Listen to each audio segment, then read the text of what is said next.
ஐயா வணக்கங்க ஐயா. நம்ம சிறுவாணி ஆற்று படுகையில் ஒரு படுதாவை போட்டு படுத்துக்கிட்டு 2 மலைகளுக்கு நடுவில் ஆறு அப்படியே வந்துக்கிட்டு இருக்குது. அந்த இயற்கை சூழல்லையே நாம் உட்காந்து இந்த இயற்கையை ரசிச்சுக்கிட்டு ஆற்றுல இப்போதான் ஒரு குளியலை போட்டு வந்து உட்கார்ந்தோம். நம்ம நண்பர்கள் கூட்டம் ஒரு பக்கம் சமையல் வேறு நடந்துட்டு இருக்குது. நண்பர்களோடு சேர்ந்தாலே ஒரு சந்தோஷத்தை சொல்ல வேண்டியதில்லை.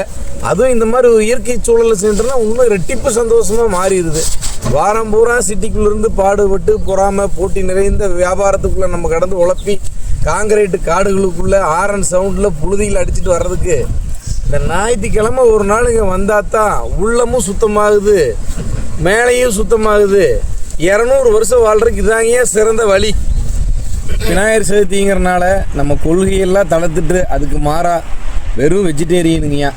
கொங்கு பிரியாணிங்கிற பருப்பு சாப்பாடு, அரிசியும் பருப்பு, இது வந்து நான்வெஜ்ஜுக்கு நிகராக ஏதோ வெஜ்ஜு வாங்கணுங்கிறக்காக காளானுங்கய்யா. ஒரிஜினல் காளானை நாளாக வெட்டி போட்டு கறி மாதிரியே ஒரு எஃபெக்டில் பண்ணியாச்சுங்க.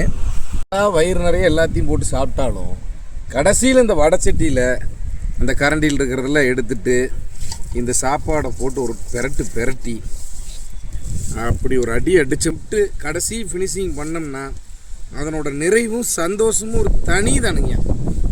உருண்டை இருக்குது பாருங்க, அது இன்னும் தனி டேஸ்ட்டு.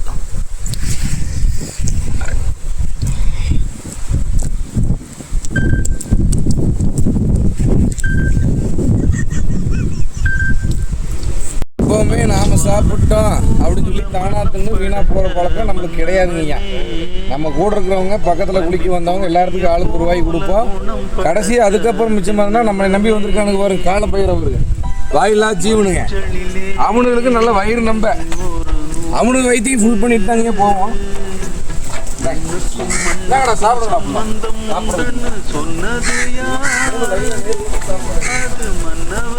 போட்டு முடிச்சதுக்கப்புறம் கடைசியில் ஒரு ரூபாய் மீன்.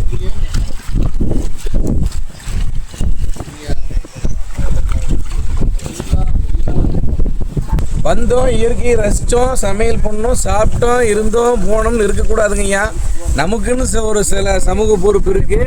அதனால் நம்ம எந்தெந்த குப்பையெல்லாம் இங்கே கொண்டு வந்தோமோ ஒரு குப்பை விடாமல் இதெல்லாம் இங்கே குப்பை எல்லாத்தையும் வலித்து உள்ளே போடுறோம்.